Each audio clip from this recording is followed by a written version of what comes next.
आज हर कोई अपने जीवन में सफल होना चाहता है, लेकिन सफल होने का सही मार्ग का पता न होने के कारण आज अधिकतर लोग हताश और परेशान हैं। किसी भी क्षेत्र में सफलता प्राप्त करने के लिए मोटिवेशन और सही गाइडेंस की बहुत जरूरत होती है। बिना सही दिशा निर्देश के कोई भी व्यक्ति अपने लक्ष्य को प्राप्त नहीं कर सकता, चाहे कोई खिलाड़ी हो या कोई राजनेता। हर किसी को समय समय पर मोटिवेशन और गाइडेंस की जरूरत पड़ती ही है, लेकिन एक तरीका है जिसकी मदद से आप खुद ही मोटिवेशन पा सकते हैं। उस सोर्स का नाम है भगवद गीता। आपने घर के बड़े बुजुर्गों से सुना होगा कि भगवद गीता में जीवन का सार छुपा हुआ है। भगवान श्री कृष्ण ने महाभारत युद्ध के दौरान कुछ उपदेश दिए थे, जिससे अर्जुन के लिए युद्ध जीतना आसान हो गया था। भगवद गीता में जीवन का सही अर्थ लिखा हुआ है। कर्म ही आपको सर्वश्रेष्ठ बनाता है। व्यक्ति जैसा कर्म करता है उससे वैसा ही फल मिलता है। व्यक्ति कर्म करने के लिए ही पैदा हुआ है और बिना कर्म किए कोई नहीं रह सकता। फल की चिंता करना व्यर्थ है, क्योंकि इससे मनुष्य का मन काम से भटकने लगता है। अगर किसी काम को करने से सफलता नहीं मिली तो हताश नहीं होना चाहिए, क्योंकि असफलता भी ज्ञान के द्वार खोलती है। अगर आप बिना फल की चिंता किए काम करते रहोगे तो सफलता और मन की शांति जीवन भर तुम्हारा साथ नहीं छोड़ेगी। जो व्यक्ति केवल कर्म करते हैं उन्हें सफलता प्राप्त करने से कोई नहीं रोक सकता। आप जो करेंगे आपको वैसा ही मिलेगा, इसलिए हमेशा अपने कर्मों को अच्छा रखें ताकि आपको सफलता प्राप्त हो सके। बुरा वक्त हमें सर्वश्रेष्ठ बनाता है। जीवन में अच्छा और बुरा दोनों ही समय चलते रहते हैं। आज अंधकार है तो कल उजाला होगा। जिस तरह सोना आग में तपकर ही कुंदन बनता है, उसी तरह व्यक्ति भी बुरे वक्त से लड़कर खुद को सर्वश्रेष्ठ प्रस्तुत करता है। विपरीत परिस्थितियां व्यक्ति को और भी मजबूत बनाती हैं और चीजों को बेहतर ढंग से देखना सिखाता है।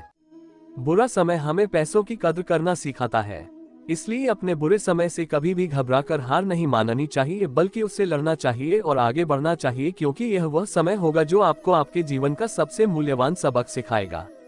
इसलिए जीवन में हर समय खुशहाल ही रहने की उम्मीद न करें, क्योंकि यह स्थिर नहीं है। दुख सुख दोनों ही हमारे जीवन का हिस्सा है। खुश रहना। भगवान श्री कृष्ण ने मन को मित्र और शत्रु दोनों ही बताया है। जो व्यक्ति मन को नियंत्रित नहीं रखता वह उसके लिए शत्रु का काम करता है। साथ ही भगवान ने ये भी कहा है कि इस दुनिया में खुश रहने का एक ही सूत्र है और वह है इच्छाओं का कम होना। सोच समझकर अपने दोस्तों का चुनाव करें। आज के समय में किसी पर आंख बंद करके विश्वास करना मूर्खता है। सोच समझकर अपने दोस्तों का चुनाव करें। इस विषय पर भगवान श्री कृष्ण भी कहते हैं कि हमेशा जांच परख कर ही अपना मित्र चुनना चाहिए, क्योंकि मित्र एक ऐसा व्यक्ति होता है जिस आपके सारे राज पता होते हैं। अधूरा ज्ञान होता है खतरनाक। ज्ञान न होना हानिकारक है, लेकिन अधूरा ज्ञान होना उससे भी ज्यादा हानिकारक है, क्योंकि कम ज्ञान वाले व्यक्ति बेवजह हर काम में टांग अड़ाते रहते हैं। इसलिए श्री कृष्ण कहते हैं कि किसी भी काम की पूरी जानकारी के बाद ही उसे शुरू करें, वरना व्यक्ति उपहास का पात्र बन जाता है। परिवर्तन। संसार में जो आया है वो नष्ट जरूर होगा। दिन रात सभी बदलते रहते हैं, महीने ऋतुएं बदल जाती है। इसी तरह दुख सुख सभी संसार का नियम है।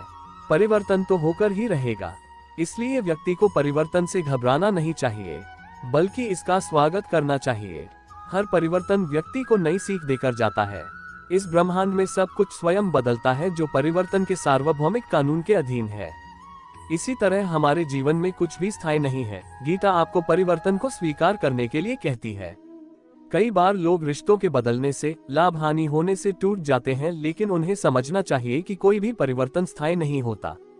हर चीज बदलती रहती है। पतझड़ में जब सूखे पत्ते झड़ते हैं तभी बसंत में नई फुहारें आती हैं। इसलिए परिवर्तन को स्वीकार करें और आगे बढ़ें। जो होता है केवल अच्छे के लिए ही होता है। भगवद गीता में कहा गया है, जो होता है वो अच्छे के लिए होता है। जो भी हुआ अच्छे के लिए हुआ। जो भी हो रहा है अच्छे के लिए ही हो रहा है। जो भी होगा अच्छे के लिए ही होगा। इस श्लोक में श्री कृष्ण कहते हैं कि जीवन में व्यक्ति को कभी निराश होकर यह नहीं कहना चाहिए कि ऐसा मेरे साथ ही क्यों हुआ। अक्सर व्यक्ति विपरीत परिस्थितियों में ईश्वर को और किस्मत को दोष देने लग जाता है कि ऐसा मेरे साथ ही क्यों हुआ। जिस तरह हर रात के बाद एक सवेरा होता है, उसी तरह कठिन समय के बाद अच्छा समय भी जरूर आता है। हर काम को करने के पीछे कोई न कोई अच्छा कारण जरूर होता है, जो हमें पहले समझ नहीं आता, लेकिन समय के साथ पता चलता है कि जो हुआ वो अच्छा ही हुआ। इसलिए भगवद गीता की इस बात का आपको जरूर अनुसरण करना चाहिए कि जो होता है वो अच्छे के लिए ही होता है। शरीर हमारी आत्मा का केवल एक वस्त्र है।